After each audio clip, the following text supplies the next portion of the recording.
way that manure is contributive to the perfume of the rose. Jung saw this, and Jung accepted this.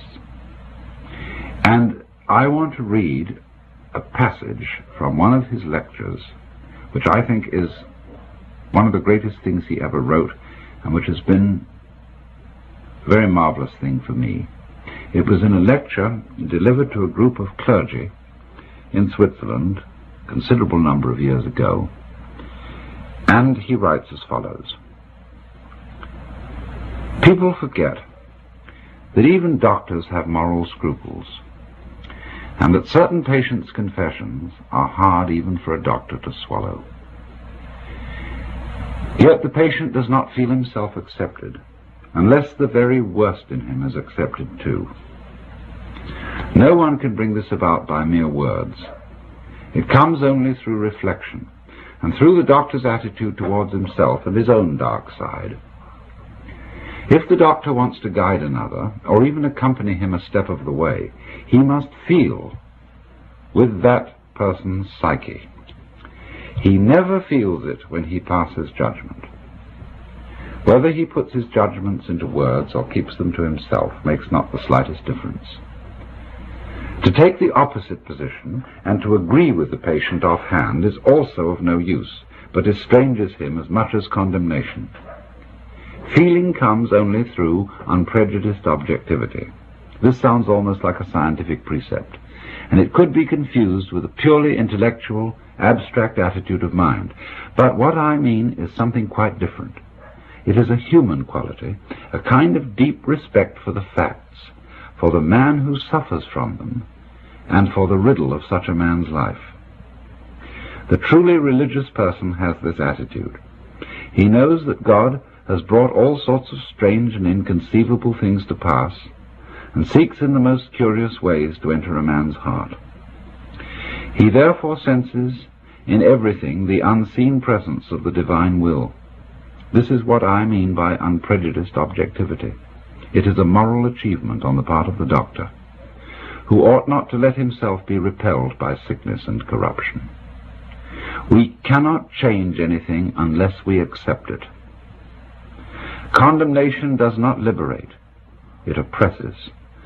I am the oppressor of the person I condemn, not his friend and fellow sufferer. I do not in the least mean to say that we must never pass judgment when we desire to help and improve. But if the doctor wishes to help a human being, he must be able to accept him as he is. And he can do this in reality only when he has already seen and accepted himself as he is.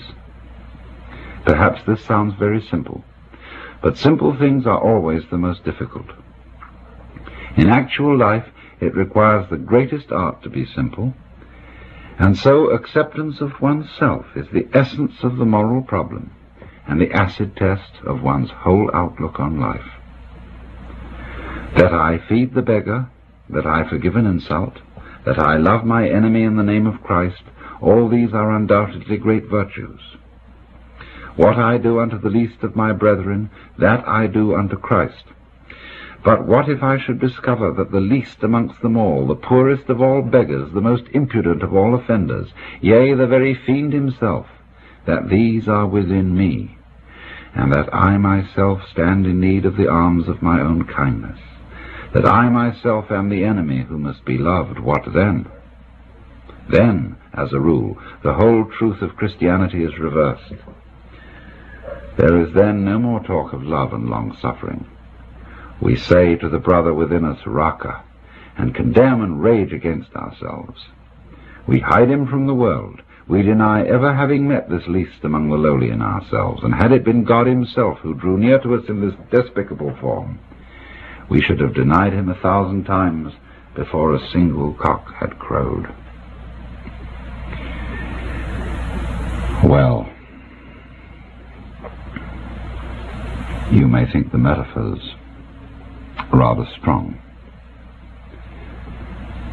but I feel that they are not so needlessly. This is a very, very forceful passage, and a memorable one in all Jung's works,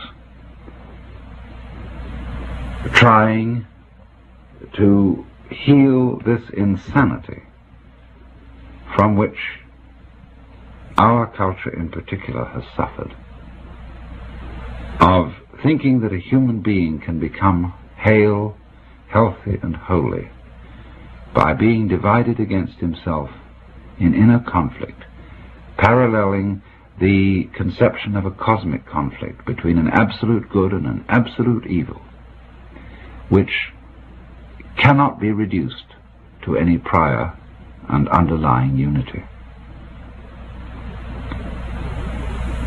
In other words, our rage, and our very proper rage, against evil things which occur in this world must not overstep itself. For if we require as a justification for our rage a fundamental and metaphysical division between good and evil, we have an insane and, in a certain sense, schizophrenic universe, of which no sense whatsoever can be made. All conflict, Jung was saying, all opposition, has its resolution in an underlying unity. You cannot understand the meaning of to be unless you understand the meaning of not to be. You cannot understand the meaning of good unless you understand the meaning of evil. Even St. Thomas Aquinas saw this, for he said that just as it is the silent pause which gives sweetness to the chant, so it is suffering, and so it is evil, which makes possible the recognition of virtue. This is not, as Jung tries to explain, a philosophy of condoning the evil. To take the opposite position, he said, and to agree with the patient offhand is also of no use, but estranges him, the doctor, or estranges him, the patient, as much as condemnation. Let me continue further, reading from this extraordinary passage. Healing may be called, Jung says, a religious problem. In the sphere of social or national relations, the state of suffering may be civil war, and this state is to be cured by the Christian virtue of forgiveness and love of one's enemies. That which we recommend with the conviction of good Christians as applicable to external situations, we must also apply inwardly in the treatment of neurosis. This is why modern man has heard enough about guilt and sin. He is sorely beset by his own bad conscience, and wants rather to know how he is to reconcile himself with his own nature, how he is to love the enemy in his own heart, and call the wolf his brother. The modern man does not want to know in what way he can imitate Christ, but in what way he can live his own individual life, however meager and uninteresting it may be. It is because every form of imitation seems to him deadening and sterile that he rebels against the force of tradition that would hold him to well-trodden ways. All such roads for him lead in the wrong direction. He may not know it, but he behaves as if his own individual life were God's special will which must be fulfilled at all costs. This is the source of his egoism, which is one of the most tangible evils of the neurotic state. But the person who tells him he is too egoistic has already lost his confidence, and rightly so, for that person has driven him still further into his neurosis. If I wish to effect a cure for my patients, I am forced to acknowledge the deep significance of their egoism.